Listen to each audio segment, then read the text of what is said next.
Sabbath 37, Torah portion, Huqqat, which means statute in Hebrew. From the priestly order, Division 23, Yedaiah, 1 Chronicles chapter 24, verse 18. From the Torah, we have Numbers chapter 19, verse 1, through chapter 22, verse 1.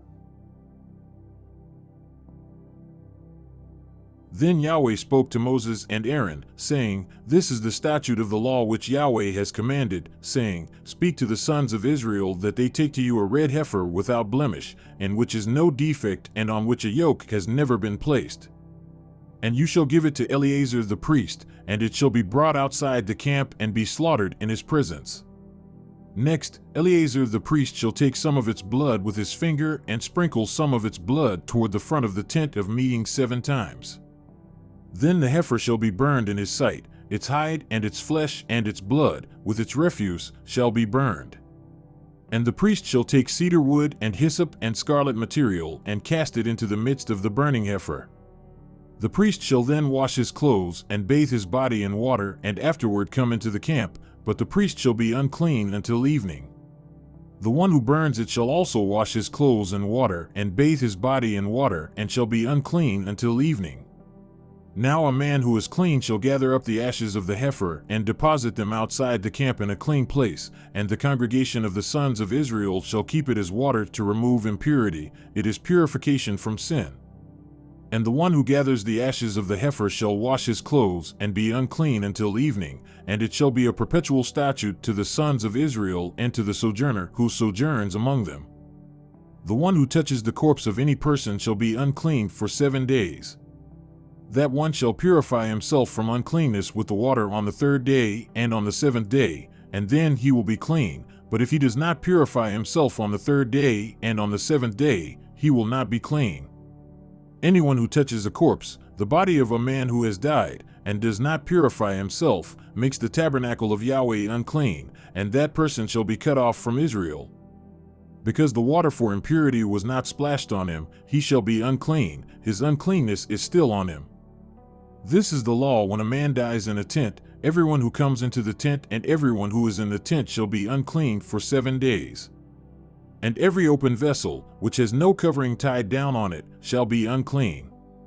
Also, anyone who in the open field touches one who has been slain with a sword, or who has died naturally, or a human bone or a grave, shall be unclean for 7 days.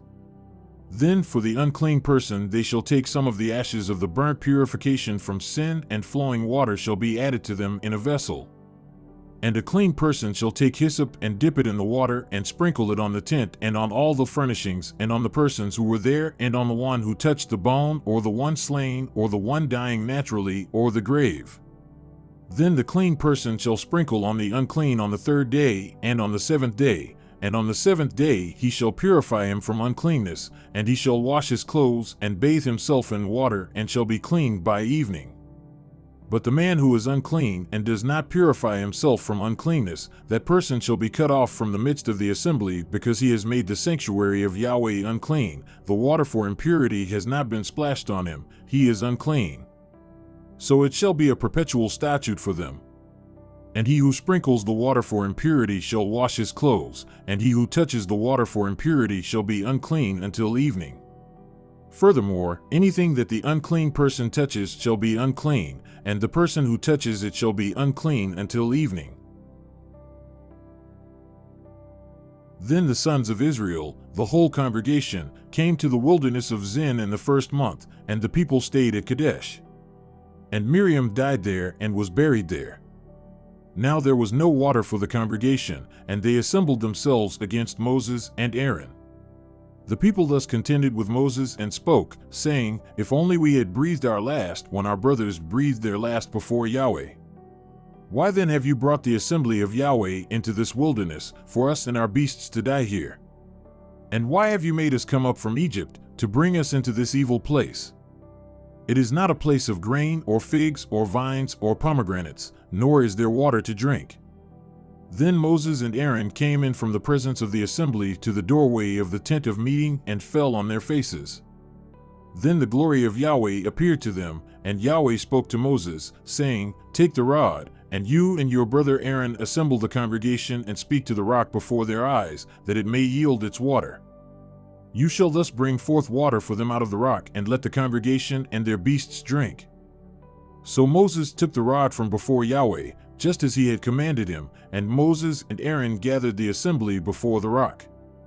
And he said to them, Listen now, you rebels, shall we bring forth water for you out of this rock? Then Moses raised high his hand and struck the rock twice with his rod, and water came forth abundantly, and the congregation and their beasts drank. But Yahweh said to Moses and Aaron, Because you did not believe me, to treat me as holy in the sight of the sons of Israel, therefore you shall not bring this assembly into the land which I have given them. Those were the waters of Meribah, because the sons of Israel contended with Yahweh, and he proved himself holy among them. From Kadesh, Moses then sent messengers to the king of Edom, Thus your brother Israel has said, You know all the hardship that has befallen us, that our fathers went down to Egypt, and we stayed in Egypt a long time, and the Egyptians treated us and our fathers badly. So we cried out to Yahweh, and he heard our voice and sent an angel and brought us out from Egypt. Now behold, we are at Kadesh, a town on the edge of your territory. Please let us pass through your land. We will not pass through field or through vineyard, we will not even drink water from a well. We will go along the king's highway, we will not turn to the right or to the left until we pass through your territory. Edom, however, said to him, You shall not pass through us, lest I come out to meet you with the sword. Again, the sons of Israel said to him, We will go up by the highway, and if I and my livestock do drink any of your water, then I will pay its price. Let me only pass through on my feet, nothing else. But he said, You shall not pass through. And Edom came out to meet him with a heavy force and with a strong hand. Thus Edom refused to allow Israel to pass through his territory, so Israel turned away from him. Then they set out from Kadesh, and the sons of Israel, the whole congregation, came to Mount Hor. And Yahweh spoke to Moses and Aaron at Mount Hor by the border of the land of Edom, saying, Aaron will be gathered to his people, for he shall not enter the land which I have given to the sons of Israel, because you rebelled against my command at the waters of Meribah. Take Aaron and his son Eleazar, and bring them up to Mount Hor, and strip Aaron of his garments, and put them on his son Eleazar. So Aaron will be gathered to his people and will die there. So Moses did just as Yahweh had commanded, and they went up to Mount Hor in the sight of all the congregation. And Moses stripped Aaron of his garments and put them on his son Eleazar, and Aaron died there on the mountain top. Then Moses and Eleazar came down from the mountain. So all the congregation saw that Aaron breathed his last, and all the house of Israel wept for Aaron 30 days. Then the Canaanite, the king of Arad, who lived in the Negev, heard that Israel was coming by the way of Atharim, and he fought against Israel and took some of them captive. So Israel made a vow to Yahweh and said, If you will indeed give this people into my hand, then I will devote their cities to destruction. Then Yahweh heard the voice of Israel and gave the Canaanites over, so they devoted them and their cities to destruction. Thus the name of the place was called Hormah. Then they set out from Mount Hor by the way to the Red Sea, to go around the land of Edom, and the people became impatient on the way. And the people spoke against God and against Moses, Why have you brought us up out of Egypt to die in the wilderness? For there is no food and no water, and we loathe this miserable food. So Yahweh sent fiery serpents among the people, and they bit the people so that many people of Israel died. Then the people came to Moses and said, We have sinned because we have spoken against Yahweh and against you. Pray to Yahweh that he may remove the serpents from us. And Moses prayed for the people. Then Yahweh said to Moses, Make a fiery serpent and set it on a standard, and it will be that everyone who is bitten and looks at it will live. And Moses made a bronze serpent and set it on the standard, and it happened that if a serpent bit any man, when he looked to the bronze serpent, he lived. Then the sons of Israel set out and camped in Oboth. They then set out from Oboth and camped at Iabarim, in the wilderness which is opposite Moab, east toward the sunrise. From there they set out and camped in Wadi Zered. From there they set out and camped on the other side of the Arnon, which is in the wilderness that comes out of the border of the Amorites, for the Arnon is the border of Moab, between Moab and the Amorites. Therefore it is said in the book of the wars of Yahweh, Waheb and Suphah, and the wadis of the Arnon, and the slope of the wadis that extends to the site of Ar, and leans to the border of Moab. And from there they continue to Beer, that is the well where Yahweh said to Moses, Assemble the people, that I may give them water. Then Israel sang this song. Spring up, O well.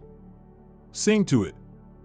The well, which the leaders dug, which the nobles of the people carved out, with the scepter and with their staffs. And from the wilderness they continued to Madnah, and from Madnah to Nahaliel, and from Nahaliel to Bamoth, and from Bamoth to the valley that is in the land of Moab, at the top of Pisgah which overlooks the wasteland. Then Israel sent messengers to Sihon, king of the Amorites, saying, Let me pass through your land. We will not turn off into field or vineyard, we will not drink water from wells. We will go by the king's highway until we have passed through your border. But Sihon would not allow Israel to pass through his border. So Sihon gathered all his people and went out to meet Israel in the wilderness and came to Jahaz and fought against Israel. Then Israel struck him with the edge of the sword and took possession of his land from the Arnon to the Jabbok, as far as the sons of Ammon, for the border of the sons of Ammon was Jazer. And Israel took all these cities, and Israel lived in all the cities of the Amorites, in Heshbon, and in all her towns. For Heshbon was the city of Sihon, king of the Amorites. Now it was he who had fought against the former king of Moab and had taken all his land out of his hand, as far as the Arnon. Therefore those who use Proverbs say, Come to Heshbon. Let it be built. So let the city of Sihon be established. For a fire went forth from Heshbon, a flame from the town of Sihon. It devoured Ar of Moab, the dominant heights of the Arnon. Woe to you, O Moab! You perish, O people of Chemosh! He has given his sons as fugitives, and his daughters into captivity, to an Amorite king, Sihon. But we have cast them down, Heshbon perishes as far as Dibon, and we have made desolate even to Nophah, which reaches to Medeba. Thus Israel lived in the land of the Amorites. And Moses sent to spy out Jazer, and they captured its towns and dispossessed the Amorites who were there. Then they turned and went up by the way of Bashan, and Og the king of Bashan went out to meet them, he and all his people for battle at Edrei. But Yahweh said to Moses, Do not fear him, for I have given him into your hand, and all his people and his land, and you shall do to him as you did to Sihon, king of the Amorites, who lived at Heshbon. So they struck down him and his sons and all his people, until there was no survivor remaining for him, and they possessed his land. Then the sons of Israel set out and camped in the plains of Moab beyond the Jordan opposite Jericho. From the prophets we have Judges, chapter 11, 1 through 33. Now Jephthah the Gileadite was a mighty man of valor, but he was the son of a harlot. And Gilead became the father of Jephthah. And Gilead's wife bore him sons, and when his wives grew up, they drove Jephthah out and said to him, You shall not have an inheritance in our father's house, for you are the son of another woman. So Jephthah fled from his brothers and lived in the land of Tob. And worthless fellows gathered themselves about Jephthah, and they went out with him. Now it happened after a while that the sons of Ammon fought against Israel. So it happened that as the sons of Ammon fought against Israel, the elders of Gilead went to get Jephthah from the land of Tob. And they said to Jephthah, Come and be our chief, that we may fight against the sons of Ammon. Then Jephthah said to the elders of Gilead, Do you not hate me and drive me from my father's house? So why have you come to me now when you are in distress? And the elders of Gilead said to Jephthah, For this reason we have now returned to you, that you may go with us and fight with the sons of Ammon, and become head over all the inhabitants of Gilead. So Jephthah said to the elders of Gilead, If you take me back to fight against the sons of Ammon, and Yahweh gives them up to me, will I become your head? And the elders of Gilead said to Jephthah, Yahweh is witness between us, surely we will do as you have said. Then Jephthah went with the elders of Gilead, and the people made him head and chief over them. And Jephthah spoke all his words before Yahweh at Mitzvah. And Jephthah sent messengers to the king of the sons of Ammon, saying, What is between you and me, that you have come to me to fight against my land? Then the king of the sons of Ammon said to the messengers of Jephthah, Because Israel took away my land when they came up from Egypt, from the Arnon as far as the Jabbok and the Jordan, so now return them peaceably. But Jephthah sent messengers again to the king of the sons of Ammon. And they said to him, Thus says Jephthah, Israel did not take away the land of Moab, nor the land of the sons of Ammon. For when they came up from Egypt, and Israel went through the wilderness to the Red Sea, and came to Kadesh, then Israel sent messengers to the king of Edom, saying, Please let us pass through your land. But the king of Edom would not listen. And they also sent to the king of Moab, but he was not willing. So Israel remained at Kadesh. Then they went through the wilderness and around the land of Edom and the land of Moab, and came to the east toward the sunrise of the land of Moab. And they camped beyond the Arnon, but they did not enter the territory of Moab, for the Arnon was the border of Moab. And Israel sent messengers to Sihon, king of the Amorites, the king of Heshbon. And Israel said to him, Please let us pass through your land to our place. But Sihon did not believe Israel to allow them to pass through his territory. So Sihon gathered all his people and camped in Jahaz and fought with Israel. Then Yahweh, the Elohim of Israel, gave Sihon and all his people into the hand of Israel, and they struck them down. So Israel possessed all the land of the Amorites, the inhabitants of that country. So they possessed all the territory of the Amorites, from the Arnon as far as the Jabbok, and from the wilderness as far as the Jordan. So now Yahweh, the Elohim of Israel, dispossessed the Amorites from before his people Israel. Are you then to possess it? Do you not possess what Chemosh your God gives you to possess? So whatever Yahweh our Elohim has taken possession of before us, we will possess it. So now are you better than Balak, the son of Zippor, king of Moab? Did he ever strive with Israel, or did he ever fight against them? While Israel lived in Heshbon and its towns, and in Aroer and its towns, and in all the cities that are on the banks of the Arnon, 300 years. Why did you not deliver them for yourself within that time? I therefore have not sinned against you, but you are doing me evil by making war against me. May Yahweh the judge today between the sons of Israel and the sons of Ammon. But the king of the sons of Ammon did not listen to the words which Jephthah sent him. Now the Spirit of Yahweh came upon Jephthah, so that he passed through Gilead and Manasseh. Then he passed through Mitzvah of Gilead, and from Mitzvah of Gilead he went on to the sons of Ammon. Then Jephthah made a vow to Yahweh and said, If you will indeed give the sons of Ammon into my hand, then it shall be that whatever comes out of the doors of my house to meet me, when I return in peace from the sons of Ammon, it shall be Yahweh's, and I will offer it up as a burnt offering. So Jephthah crossed over to the sons of Ammon to fight against them, and Yahweh gave them into his hand. And he struck them with a very great slaughter from Aroer to the entrance of Minnith, 20 cities, and as far as Abel Keramim. So the sons of Ammon were subdued before the sons of Israel. From the Renewed Covenant, we have the book of Acts, chapter 7, verses 17 through 16. But as the time of the promise was drawing near, which Elohim had assured to Abraham, the people increased and multiplied in Egypt, until another king arose over Egypt who did not know about Joseph. It was he who deceitfully took advantage of our family and mistreated our fathers, to set their infants outside so that they would not survive. It was at this time that Moses was born, and he was lovely in the sight of Elohim, and he was nurtured 3 months in his father's home. And after he had been outside, Pharaoh's daughter took him away and nurtured him as her own son. And Moses was educated in all the wisdom of the Egyptians, and he was powerful in words and deeds. But when he was approaching the age of 40, it entered his heart to visit his brothers, the sons of Israel.